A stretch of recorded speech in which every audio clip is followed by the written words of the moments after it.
Vader completed his meditation and opened his eyes. His pale, flame-savaged face stared back at him from out of the reflective black transparent steel of his pressurized meditation chamber.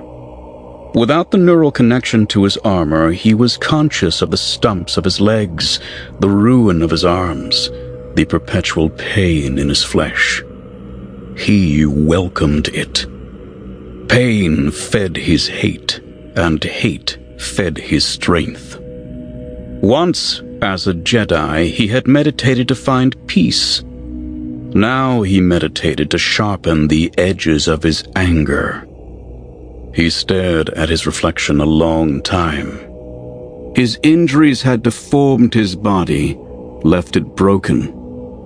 But they perfected his spirit, strengthening his connection to the Force. Suffering had birthed insight. An automated metal arm held the armor's helmet and faceplate over his head, a doom soon to descend. The eyes of the faceplate, which intimidated so many, were no peer to his unmasked eyes. From within a sea of scars, his gaze simmered with controlled, harnessed fury. The secondary respirator, still attached to him, always attached to him, masked the ruins of his mouth, and the sound of his breathing echoed off the walls. Drawing on the Force, he activated the automated arm. It descended, and the helmet and faceplate wrapped his head in metal and plasteel, the shell in which he existed. He welcomed the spikes of pain when the helmet's neural needles stabbed into the flesh of his skull and the base of his spine, unifying his body, mind, and armor to form an interconnected unit. When man and machine were one, he no longer felt the absence of his legs or arms, the pain of his flesh, but the hate remained, and the rage still burned. Those he never relinquished, and he never felt more connected to the Force than when his fury burned. With an effort of will, he commanded the onboard computer to link the primary respirator to the secondary, and to seal the helmet at the neck, encasing him fully. He was home. Once he'd found the armor hateful, foreign, but now he knew better. He realized that he'd always been fated to wear it, just as the Jedi had always been fated to betray their principles.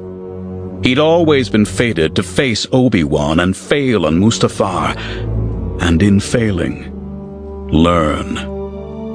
The armor separated him from the galaxy, from everyone, made him singular, freed him from the needs of the flesh, the concerns of the body that once had plagued him, and allowed him to focus solely on his relationship to the Force. It terrified others, he knew, and that pleased him. Their terror was a tool he used to accomplish his ends. Yoda once had told him that fear led to hate and hate to suffering. But Yoda had been wrong. Fear was a tool used by the strong to cow the weak. Hate was the font of true strength. Suffering was not the result of the rule of the strong over the weak. Order was. By its very existence, the Force mandated the rule of the strong over the weak. The Force mandated order. The Jedi had never seen that, and so they'd misunderstood the Force and been destroyed. But Vader's master saw it. Vader saw it.